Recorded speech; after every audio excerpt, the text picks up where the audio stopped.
Hey, happy Tuesday, everybody. Sean O'Connell, Geoff Schwartz, football It guys. is I don't know. Tuesday. We still don't know what we're going to call it. Anyway, good to see you, sir. How are things? Good. I don't want to have a reality show, but I can't explain my family to You really need to have a anybody reality show. because it's mostly my wife and I not for me, not for my kids. Sure, they're funny. They'll be fun, but like I can't explain things that happen in my life to anyone. You get it.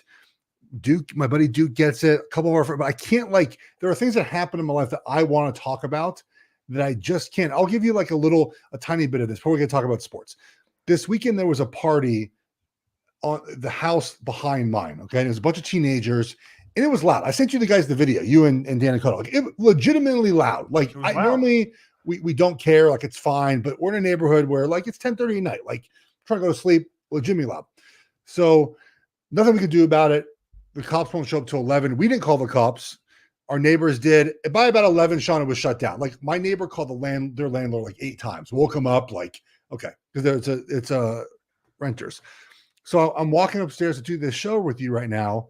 I look outside and there's a bullhorn sitting by their front door.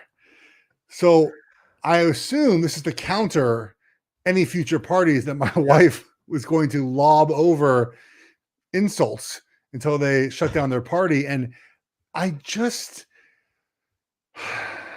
want a boring life sometimes, Sean. I just can't I'll tell you what, that bullhorn, you're an easygoing guy, but you're also enormous, okay? Yes. That bullhorn is potentially going to be the catalyst for your first physical altercation since retirement from the NFL.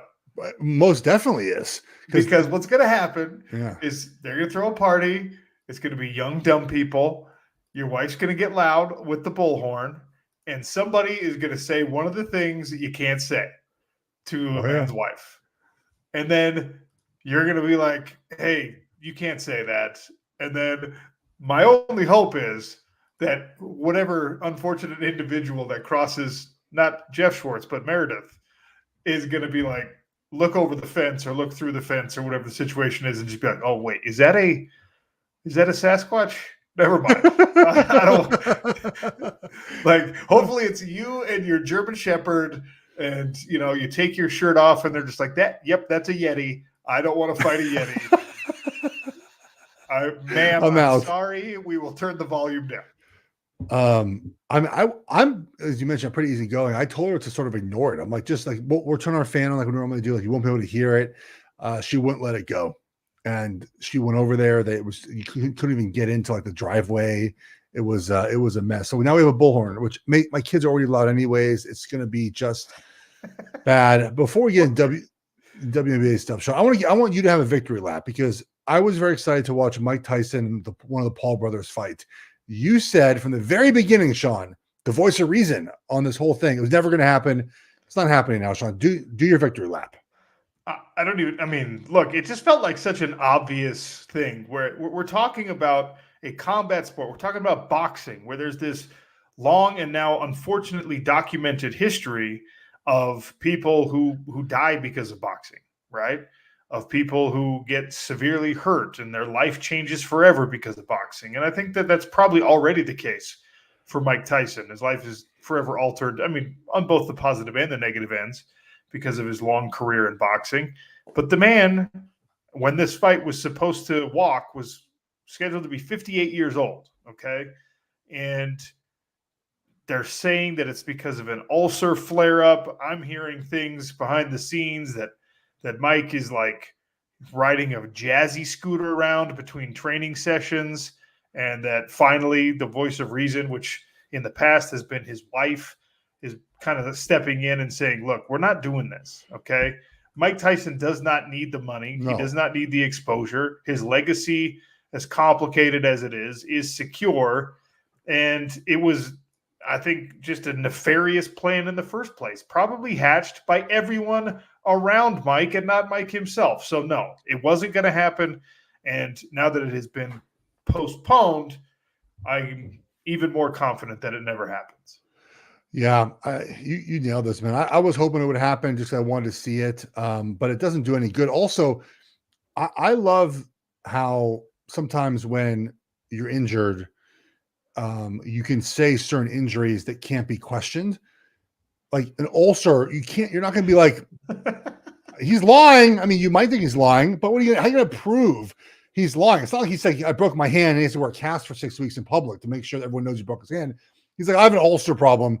You're like, all right, I'm sure, whatever you say, man. They said this postponed, Sean. There's no way it even happens. I don't know why they just don't announce like it's canceled unless they find someone else to fight. Well, I mean, and that's the thing is that there's a bunch of people that are far more appropriate opponents for Jake Paul. They could do the rematch with Tyson Fury's little brother Tommy. You know, that was a close fight in the first place, and Jake Paul presumably is better than he was when they fought, I guess, almost 2 years ago now. You could do any one of these social media influencer people. That guy KSI, who I guess is famous for a lot of reasons that I don't put importance on, he's been involved in this influencer boxing space. Him and Jake Paul have talked back and forth for years, and they have a distributor, they have a venue, and they have a date. Why not just have KSI step in?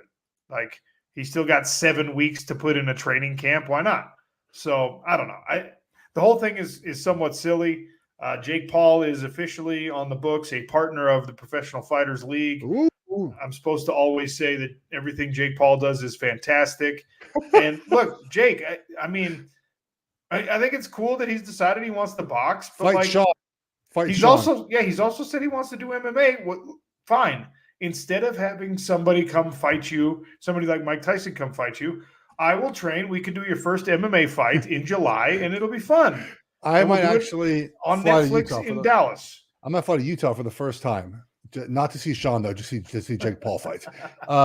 Actually, we might be in Utah in December, buddy. For real? Yeah. My wife wants to do Deer Valley. Is that Colorado or is it Utah? No, that's Utah. Yeah, I think we're coming in December. I'll let you know. Okay, what dates are we talking about? Because I'm traveling a lot in December. That would be so messed up. Okay, Christmas? Yeah. Perfect. Yeah, I think we're coming Christmas. I throw it out there. All right, WNBA.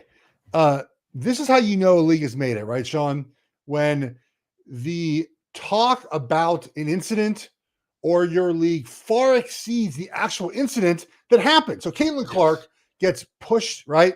She gets nudged. She falls down. It's a cheap shot. It's a dirty shot. Yeah. Like, okay, it happened. Caitlin Clark's fine. No one's hurt. She's got to continue to play. They upgrade to a flagrant one. It should have been a flagrant one during the game, whatever. And the discussion out of this, Sean, has far exceeded anything about the actual foul that happened. And there's so many layers to this, right? Obviously, one is race, okay? And I'm not sure we're qualified to discuss like the racial part of this, other than obviously it plays a role in the way that players feel about her.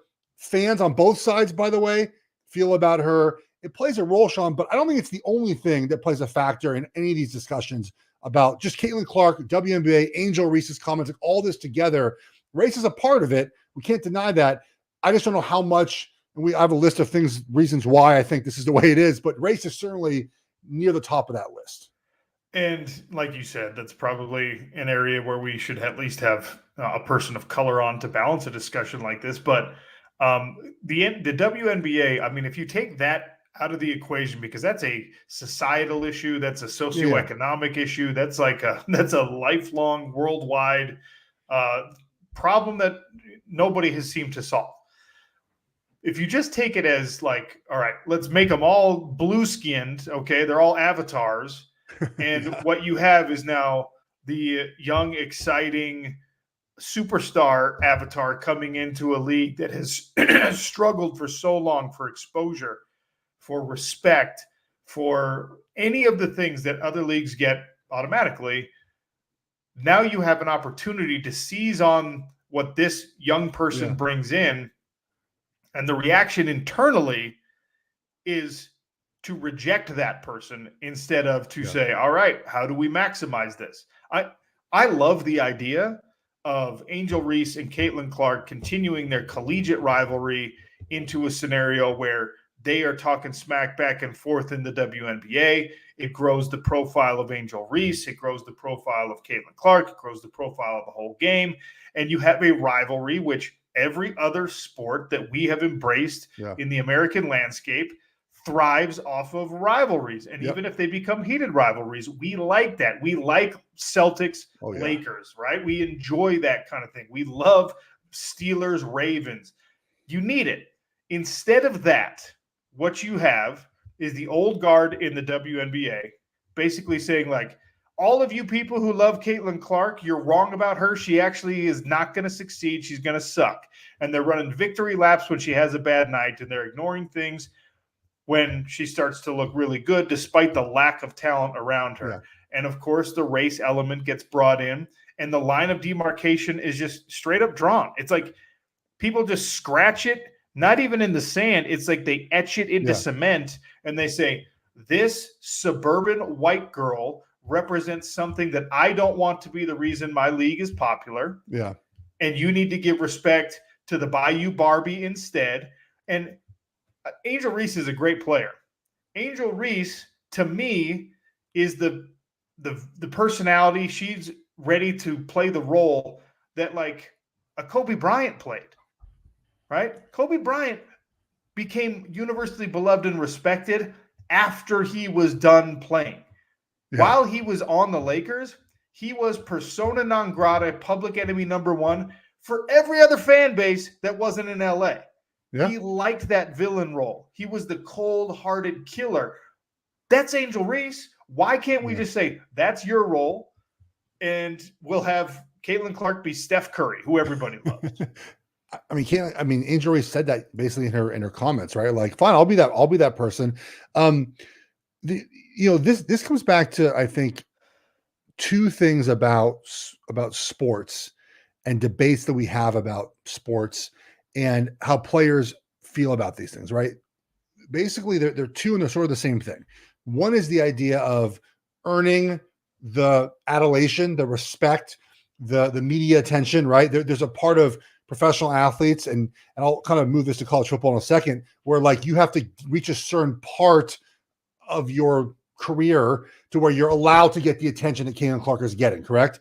And the second thing that sort of goes hand in hand is the winning part of it, right? Where we say, until you win a certain amount, you can't get the attention that we think you should be getting. Right now, for Angel Reese, she beat Iowa in, they won the championship that season. So in her mind, and I'm not saying she's wrong, she believes that she should be the same amount of famous, and she might be, as Caitlin Clark, because she beat Caitlin Clark. Hey guys, I beat her. The girl that you think is the best ever and the one that you get all attention. I won.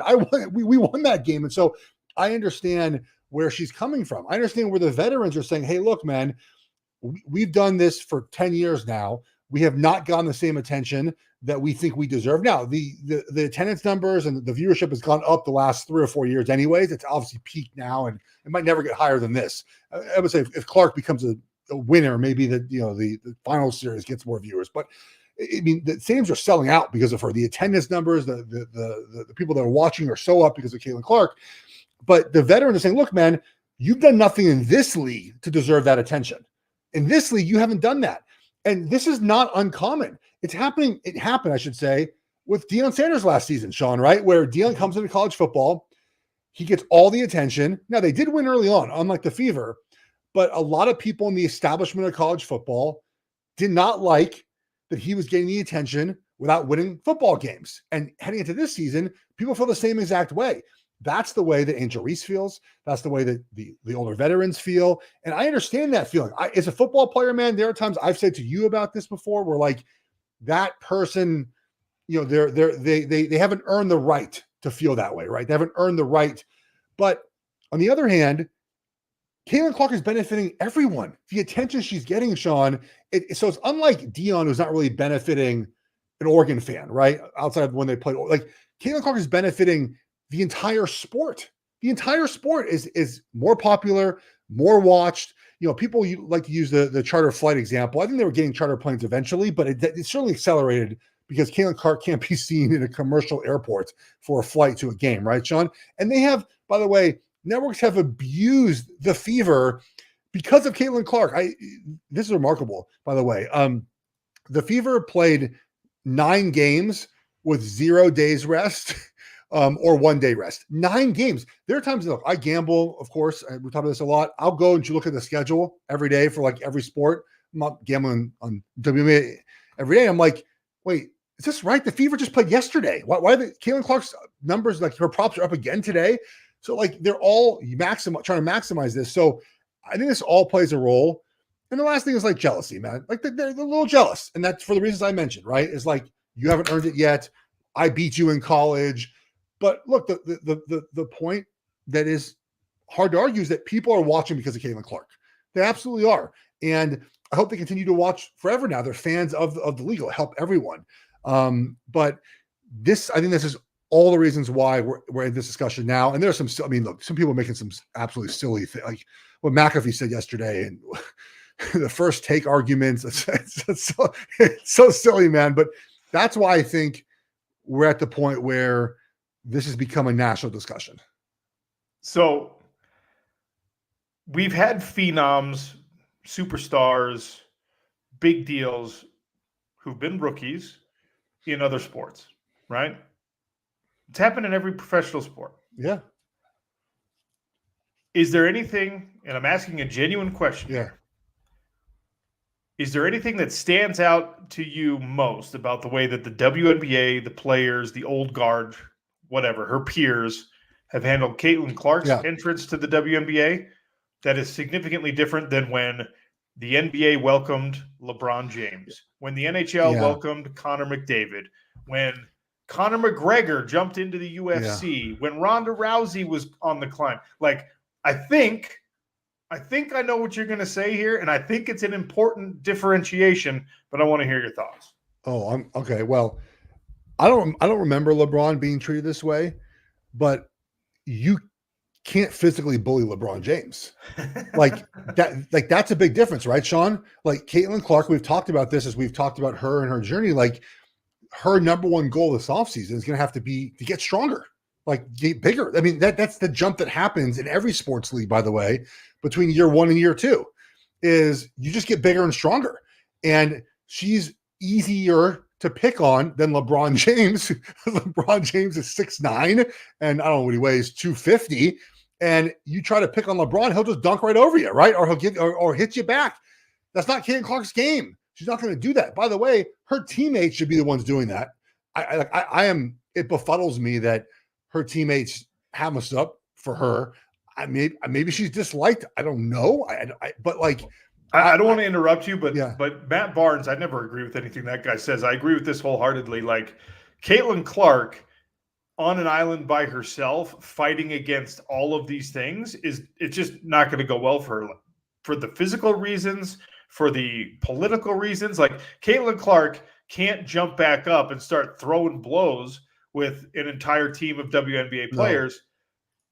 She might be the reason why we finally see in professional basketball something I've been asking for a long time. In the WNBA, it actually would make sense for the Fever, whose roster is terrible anyway, to spend $55,000 on some lady they find in a biker bar whose entire job is just like, okay, we got a flagrant one against Caitlin. You're going to go out and you're going to get a flagrant 2 against that girl. We're going to have an enforcer here. They do it in baseball. The pitchers enforce the rules. Obviously, hockey's got its enforcers, even though they're a little bit of a dying breed. You know more than I do in football how that works. Oh, yeah. Caitlin Clark might be the reason we finally get the situation where a roster, a general manager, a coach says, all right, I have signed you. I've put you on this team to protect her. That's your job. You'll probably pull down a couple rebounds. You might steal a ball every now and again. Don't shoot. Just don't let that happen to Caitlin Clark. I've wanted it in the NBA. I want it in the WNBA. Dude, it has to happen. Every league sort of has that person. Now, obviously, it's changed, right? You mentioned, it's not the 1980s NBA. You're not fighting on the court, not throwing. I watched the Bill Walton documentary again. I advise everyone doing that. It's fantastic. Luckiest guy in the world. And like they're just in the 80s, man. They're in the NBA finals. He's tackling Ralph Sampson. Like they're throwing punches like in the finals, and nothing happened. He's like, "Yep, I was just, Sampson was ejected, and we played next game." Like that's not the sport anymore.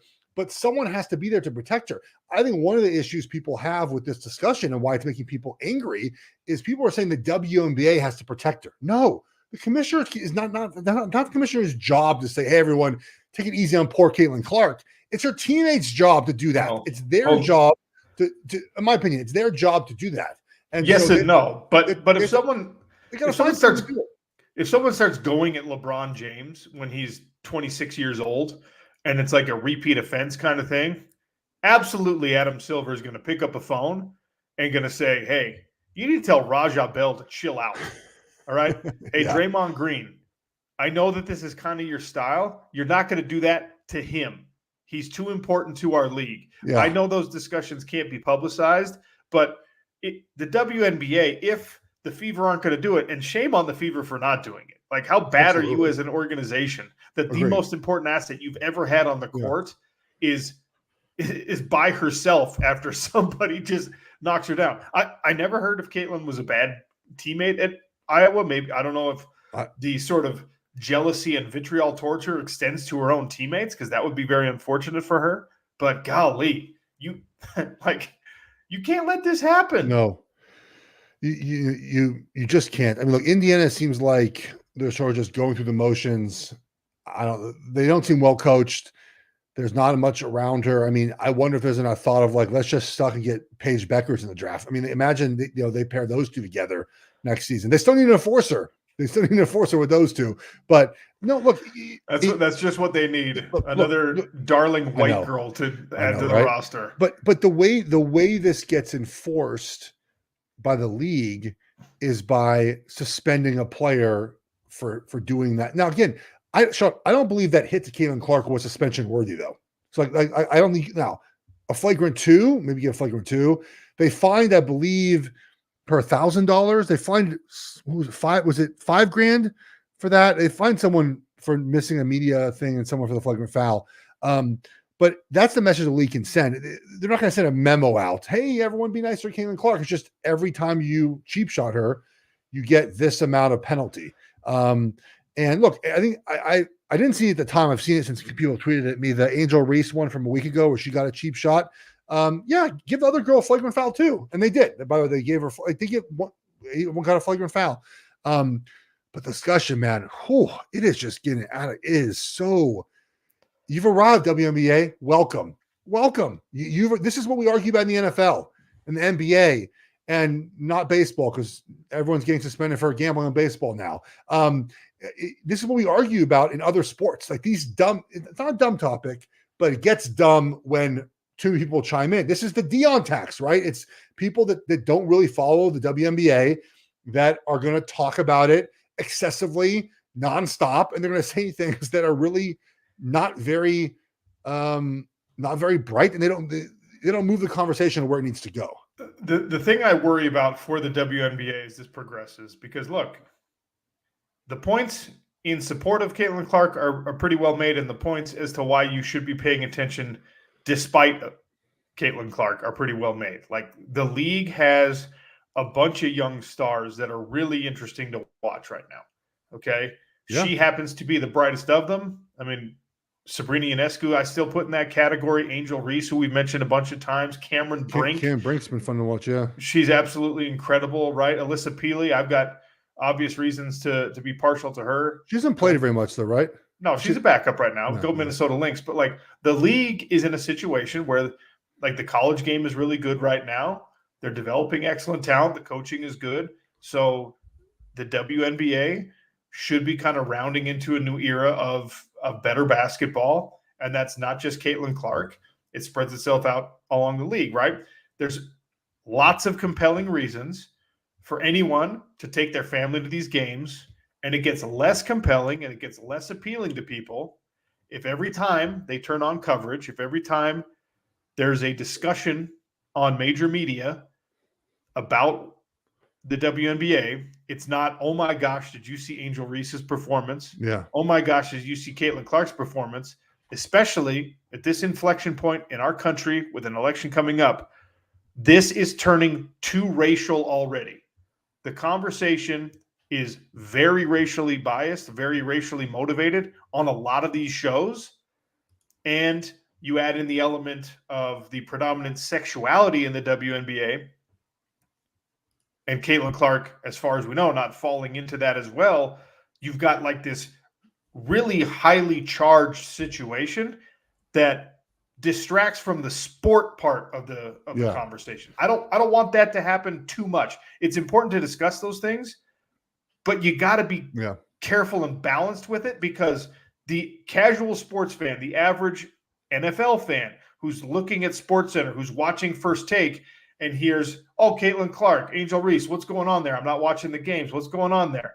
If it's like, holy cow, look at this rivalry developing, look at these performances, great. If it's, this girl's white and that's why we don't like her, this girl's black and that's why we don't like her, people are going to tune out, and it's going to be tuning out from the WNBA. No, you're right. And look, you have to dismiss how social media treats subjects versus how I think we hear about them discussed on the big network shows, right, Sean? Social media, it's not real life. And I don't, but like you listen to, again, like the Stephen A talk about, I saw a great Wilbon Kornheiser discussion about Caitlin Clark. Like, I think those voices, maybe not First Take, but especially Kornheiser and Wilbon, like they're doing it in a way that is respectful to the game, right? Where you will continue to watch the game even with these discussions happening. Also, too, man, look, if this happens during NFL draft season, it's not talked about like it is. If it happens during NBA finals, but the finals are not here right now, Sean. It's just baseball. And so there's just a lot to talk about when it comes to this sport. And I go back to this, I tweet this out, people don't like it. I don't really have an opinion on the cheap shot, other than it was a cheap shot. It happened. But the attention in the end is, I think, is good. I know that there's some worries you mentioned about, I don't know if they can continue to do this for so many months and not lose fans. But this is, people are going to watch next time the Sky play the Fever now. More people are going to watch because of this. More people are going to watch, Clark and Angel Reese now, I think, because of the drama. It's good for the sport, but it just can't last forever, to your point. Like, it's got to, at some point, it has to just be about, again, what's happening on the court. And what's interesting is, like, the top rookies, though, the top draft picks are not playing terribly great. They're playing okay. It's hard to play as a rookie.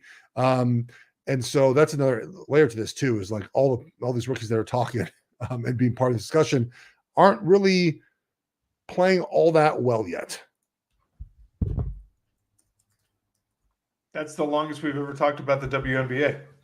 It is. And I mean, I would imagine it's the longest most people have talked about it on a lot of the networks right now. And again, I mean, look, I do think that I think that we get to a point where at this point, I will be more interested to watch the WNBA playoffs this year than I think I ever have. And maybe it's Caitlin Clark, maybe it's Angel Reese, maybe it's women's college basketball that we covered for a while, Sean, on our old job. But I'm going to watch. I'm not giving credit to any person for why I'm watching. Maybe it's Caitlin Clark, maybe it's Angel Reese, but I'll be watching. And the last thing I think on this too is like, I just hope, again, that when social media is not real life. So when you see like these troll accounts, Sean, that post these videos, that post this stuff, just try to not acknowledge some of the things they're saying. And it would make the discourse a lot better if we didn't acknowledge those. Like, I saw someone, I was going to answer this, it's not related to maybe, like, tweet out like, is European, like, American football is boring and dull. I'm like, I'm not doing it, Sean. That used to be me engaging in those stupid accounts like that. Just if we just kind of ignored those social media accounts, maybe the discussion doesn't get to where it's at right now. Ignoring social media right now is like asking people to not like let the sunlight touch their skin. I know, but don't you think, like, if, I know it's hard to do, trust me, I'm on social media all the time, but especially like the race conversation becomes amplified because people go on social media and see that is the discussion. And people get, and like, if there was no, social media is our life. I get it. But like, I'm not sure it gets to the discussion it's at without people like reading your mentions and seeing what people are talking about when it comes to the tweets. Dude, I read a lot of the replies to all the Angel Reese stuff yesterday. Was it yesterday? All the Caitlin Clark stuff, the last couple of days. And that's what it is. And if we ignored it a little bit, maybe we'd be able to have a different discussion. Wise words. Good advice. I've been better at that, though. I almost answered that person who said American football is boring and dull. I didn't. I haven't done it yet. Maybe I will, Sean. Maybe I'll choose violence later tonight. NBA finals are finally here. 2 more days. It's crazy that we've waited. It's a dumb schedule, right, Sean, to wait 9 days to play your championship round? Yeah, I think it's silly. I think that you lose the momentum that's been built up through a pretty interesting playoff. The finals, Eastern Conference and Western Conference final series, were not as competitive probably as the league wanted them to be. But before that, this playoff was a really interesting playoff. And now you've got a long delay. Enough time, I guess, for us to dive deeper into the WNBA discussion. Yeah. But that probably doesn't behoove the NBA. Is this series as simple as one team has 2 bona fide closers in Luka and Kyrie, and the other team, look, Tatum is good, man. He's really good. But is he a minute left in the game? Is he better than those two guys? Like, it feels like it's that simple. If this is a close game, or these are close games, close series, I am taking the Luka Kyrie team over the Tatum Brown team. Yeah, I think that's what you do. The Kyrie thing, you say bona fide closer. The Kyrie thing, like, this is in some ways a legacy defining series for Kyrie for me. The guy's been problematic, right? Yeah. We know that he's one of the most talented players in the league. He's been sort of a malcontent, and in the past, it's taken the presence of someone older than him, someone more established in the league than him, to kind of like force him into the role that allows him to play his best basketball and not necessarily deal with all the away from the court stuff that seems to be, for Kyrie, seems to be important, but also a distraction from how good he is as a basketball player. And I don't know if Luka's approach to the game is just contagious in a way for Kyrie, or I don't know if him being kind of one of the elder statesmen on this roster has allowed him to evolve as a person and be more focused on the task at hand, and let that, that kind of be what it's supposed to be in his life as he heads into an NBA Finals. But you just called him a bona fide closer, and bona fide closer is like, that's guys that we know when the game's on the line, you can put the ball in their hands, and they're going to help you win a series and potentially a Larry O'Brien. Like, do we really – is Kyrie established as that? We know how talented he is. I think he is. He's already won a championship. I think the number is 14-1, 15-1 in closeout games. He played incredible game 5, wasn't great in game 4. Luka's number 1, but to your 1B, having Kyrie, it's pretty good. Look, is Kyrie like the 1A closer? No. Look, that was LeBron, and it's Luka. But to have a 1B like him ain't bad, Sean. It's not bad. And Kyrie's so interesting to me because, look, I think it's because I probably have just disliked him for some of his approach to relations with media, fans, and things like that in the past. But when he's one of those individuals that when you hear other players in the NBA talk about what he's capable of, like everybody, basketball heads, everybody talks about Kyrie as like an all-time talent. I mean, LeBron James just said that he was the most gifted player the NBA has ever seen. Well, LeBron can say that about Kyrie because Kyrie's his friend, and we know that he's not actually in that discussion. But those sort of superlatives get heaped on Kyrie Irving, and yet his name is nowhere near the discussion of like LeBron, Kobe Bryant, even Kevin Durant. Well, because he hasn't won as much as those guys. That's right. And that's why I'm saying, we're in a situation why I'm talking about this being legacy defining for Kyrie, because people think of other things, non-basketball, are you a winner or a loser type things when Kyrie's name comes up. And I think that can go away if he performs well in this series and he delivers Dallas another championship. Yeah. The Kyrie off the court, comments and things he said, part of maturing is realizing when to say things and when not to say things. Sean, he might believe all those things still, but he's not saying them anymore, which is a mature, smart decision of his. I always have a hard time with this stuff because, he said things, I don't know if he said anti-Semitic things, but he linked to people talking about anti-Semitic things and whatnot. And I always grapple with the idea of I don't know, like watching him play. Like how long do I hold his views against him? Do I just never enjoy him playing again? I always grapple with that in my head. Like the answer is I'm always going to enjoy someone play and try to ignore. It's not he didn't commit a crime. It's a little different than someone who committed a crime, in my opinion. Yeah. But he believes these things. I think he's a little nuts. I don't believe in them, but I really like watching him play basketball when he's playing good basketball. I think it's always something that I just try to think through in my head. Like it happens with NFL football players. It's happened with some of the comments they've made over the last couple of years. There was that time period, right? Like right after COVID when people just lost their minds, dude. We're just sharing, down rabbit holes, right? Sharing just crazy anti-Semitic stuff. I like watching him play basketball, though. But you're better at compartmentalizing a person's on court, in competition, whatever you want to say, on the field persona and their media personality. Like you truly don't care the way that other people care about that. You can separate those things. You're like a hyper-logical person when it comes to that kind of stuff. It's just when you say that, it just sounds like my son. It's just so incredible. Like you're unemotional. It's wild. That's the way he is too. Yeah. Like it's probably why you and your wife work out because she seems like a spark plug, and you're just like this, like steady. It would not work out. It would not work out if I was any other way. It just would be a wreck. It would not be good. So I am still as an athlete, as a fan, as a whatever else, I'm still like an emotional thinker. And you are not. You're like the least emotional thinker and opinion former that I've ever met in my life. It's to the point where it's obnoxious sometimes, where you can't even drum up a reaction to something that other people are screaming from the rooftops about. And you're just like, why are you bothered about this? Maybe is that why we don't have a show anymore? I just wasn't emotional enough to have hot takes.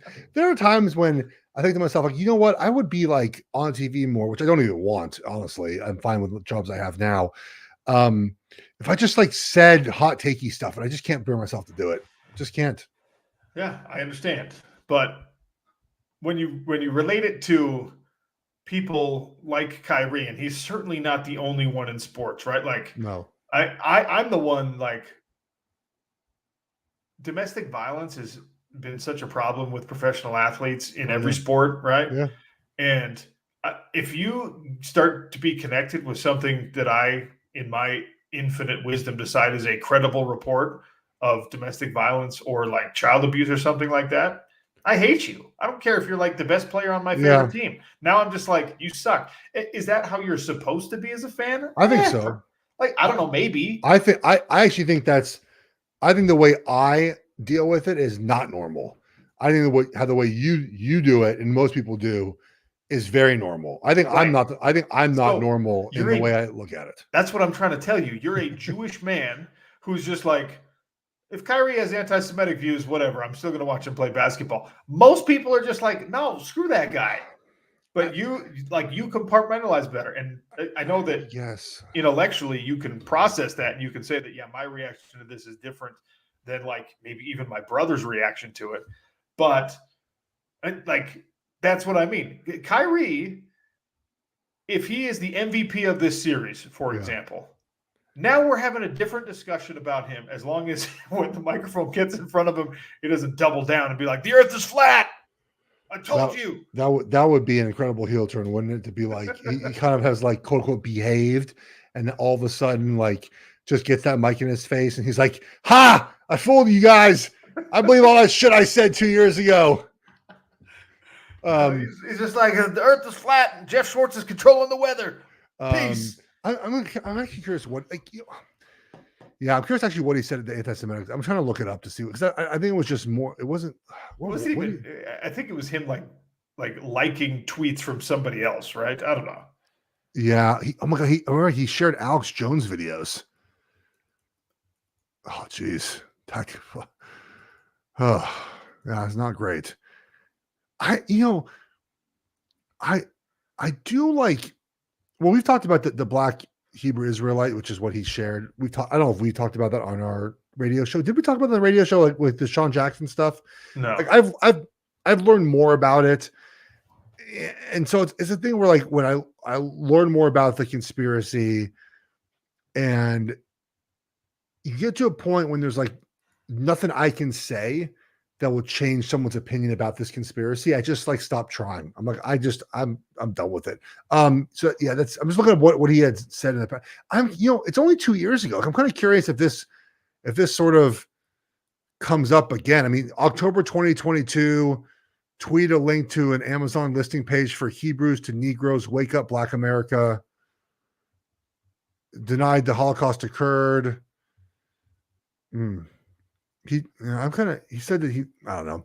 He hasn't done it again though. Like, that's one thing too, where like he kind of went through this period where he shared these thoughts, Sean, and hasn't again. I don't. Well, he had to go and like do like a boot camp, right? They sent him to like counseling and education. Like, oh yeah, he went to ADL. Yeah, he had to go talk to like Holocaust survivors probably and be like, hey, I mean, it happened. that's what Deshaun Jackson did, and I give him credit for that. Like, he went and talked to a Holocaust survivor. He came out of it being like, yeah, I'm gonna take back what I said. Which is, I mean, look, ignorance shouldn't be an excuse, but if you're willing to learn, then like, yeah, I'll give you more credit. Yeah. If you're willing to learn and see the error of your ways. There's a lot of things that I probably need to be that way on. I think too, part of the way I feel about the anti-Semitic part of this is having been in locker rooms, Sean, and talking to players about everything. I talked to them religion, cultural things, their upbringing, my upbringing, is a lot of players just know nothing about Judaism, like zero about it. And again, it's like not hard to know what Judaism is, but just zero. And I understand you didn't grow up around Jews, grew up in the church. Maybe you heard things about Jews as a kid, all those things. Like, it just comes down to like, a lot of these players have never been around a Jewish person who talks about Judaism, who practices Judaism. Like, of course, the joke, their agents are Jewish or their manager is Jewish, but they're not talking about Judaism with those guys, right? And so I come into a place sometimes where like, not really about Kyrie, but more like Deshaun Jackson. Like, he just didn't know. He's never been around a Jewish person. He didn't know what he said or did was bad or good. And that's why maybe I give a little bit of grace. Again, if Kyrie comes out, wins MVP and says, F you guys, I believe all that stuff, a different conversation.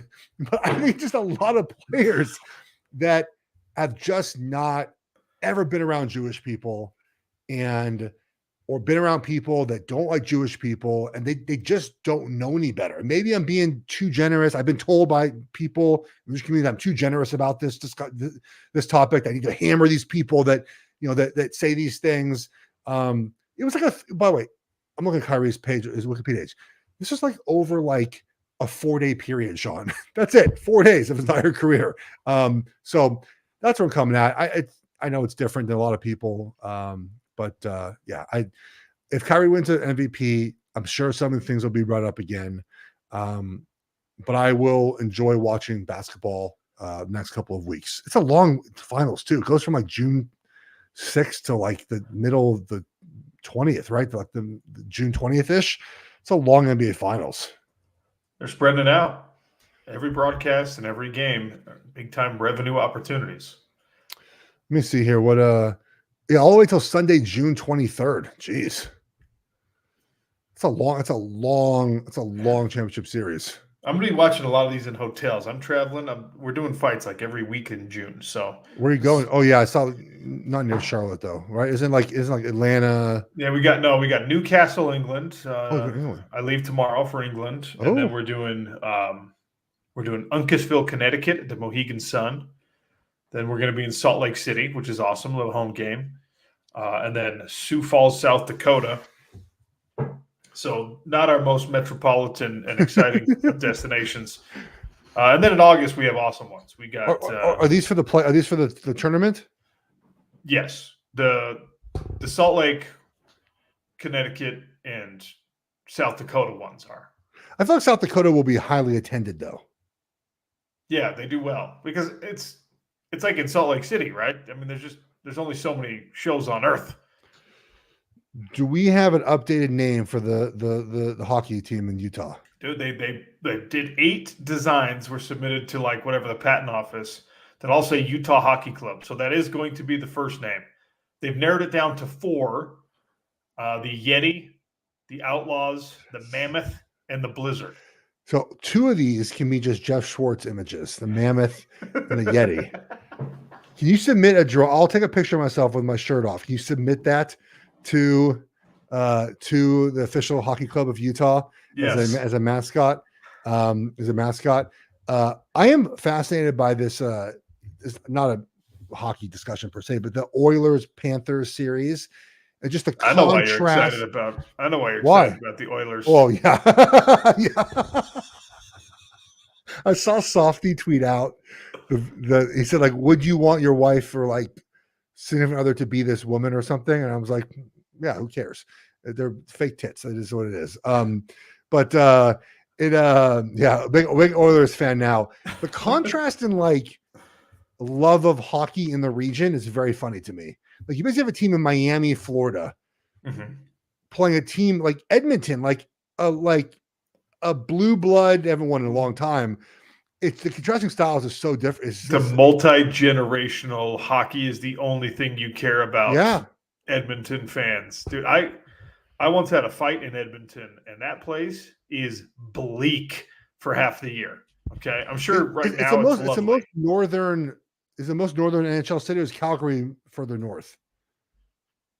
I think Calgary's further north than Edmonton, isn't it? Okay, it might be, but it's up there. It's pretty north.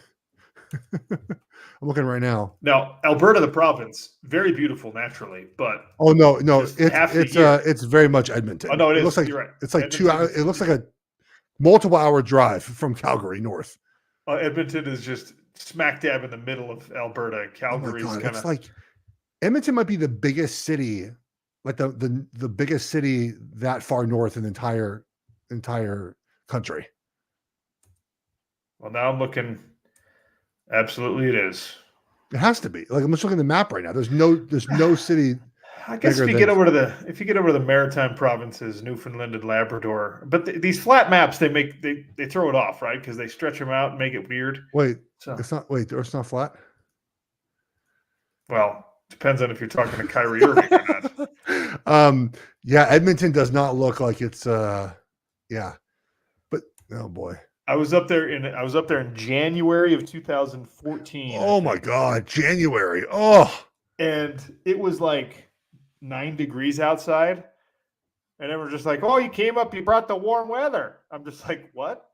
This is miserable. I was living in the Bay Area at the time. And I'm just like, this is terrible. What are you talking about warm weather? Normally it's like minus 40 in January in Edmonton. So very interesting. There's 4 golf courses like right on the river. Like right in downtown. Okay. All right. Interesting. Yeah. If you want to go golfing there, the Royal Mayfair Golf Club. What are we talking about with golf in Edmonton? Because like, while if you own like a country club in Charlotte, North Carolina, like that's an upper crust sort of investment. In Edmonton, how many months out of the year can you actually golf? Oh no. The website says it's a stunning location. I'm sure it is. Like, you talk about Alaska, Canada, the northern USA, when this time of year, hard to beat. But you get to like September, and then you're just like, what am I doing here? And all the way through April, sometimes into May. Yeah. I'm not going to travel, I don't think, to Edmonton anytime soon. I'm just looking where the show has morphed into a Canadian geography lesson, and that probably means it's time for us to sign off. But it probably does. Where the Edmonton Oilers play. It just, again, the contrast in sort of, I guess, like the vernacular term, like care factor of communities. Like Miami is very much like LA. It's a very front running. Like the arena will be full, Sean. Like there'll be plenty of fans there. It's very front running, but it just. The idea of just the level of care, of passion from these fan bases is very funny to me. The distance of this series via flight would be like if Oregon and Rutgers play in the championship game in the championship series in the Big Ten. That's how Bretman Murphy tweeted about that. Big time conference rivals. So, the Big Ten stuff is so weird, dude. To see the Big Ten logo and all the Oregon stuff, like it's still. I mean, sure, you've seen Big 12 logos on Utah stuff. It's got to be weird, right? You've at least switched conferences recently. It's going to be so strange. I know. Are you going to go to camp practices this year? I will. I have my PFL schedule is really strange. So like all of September, I'm gonna miss every Saturday in September. So there's some important part of the season that I'm not gonna get to watch in person. But I gotta still stay on top of it, you know. I mean that's so. I guess this lack of radio work might be helpful because now you don't have to miss anything. It still doesn't feel like it's helpful. What? No, before we get out of here, let me ask you a question about us. Charlotte gets an NHL team. It's called the Yetis, and you like the logo. Your kids want to go. You've put in a deposit for 4 season tickets, and they send you an email that says, "All right, these are the prices for your season tickets." Yeah. You're a man of significant means. Your wife is an executive and works hard. What is the Schwartz family willing to spend on 40 plus games of? So again, 41 games. You're as big of a hockey fan as I am at this point. Yeah. So 41 games, 4 tickets per game. 4 tickets. Basically. Jeez, let me see here. I calculated $100 a ticket, so that would be like. Well, that's probably impossible for good tickets. That's upper bowl. Jeez. So it's what's the cheapest lower bowl ticket? $120 per game per ticket. That's the cheapest lower bowl ticket? Yeah. That's $20,000. I could probably be okay doing that. Would you? Is that so? No PSL, like just that's what it's going to cost. I'm seeing no PSL on this email. So, and then I think then, well, here's what you do, right? You just try to sell as many as you can. Right. You can't go, and then you make up some money back. That's not a bad price if you're locked in every year. Essentially, you have tickets, and that includes the right for playoff tickets. I would imagine, right? Yes. That's where you basically make your money back, right? It's the playoff ticket stuff. 42 preseason and regular season games, half season packages have 21 games on them. So, there's an opportunity here. Are your kids are you gonna buy season tickets? I'm on the list. I'm looking at the prices, and now I got to talk with my wife about whether we want to spend, like a half of a car on hockey tickets. I know. Yeah. All right. My dog. This is how we know it's time to go because you get about an hour of Faux laying down. And he got up about 2 minutes ago. I was like, I'm ready to get out of your office. He's right here. And that's that's how you know, like, it's like time to go. It's like when he's like, come here, buddy. Come here. He knows, like, you've been talking an hour. I'm tired of laying down. Please get me out of here. There he is. There he is, buddy. It's good. Sean, you need another dog again. I feel like it's not doing anything. We're almost there. It's good. Awesome. All right. We'll talk to you guys next week, everyone. Take it easy. Peace.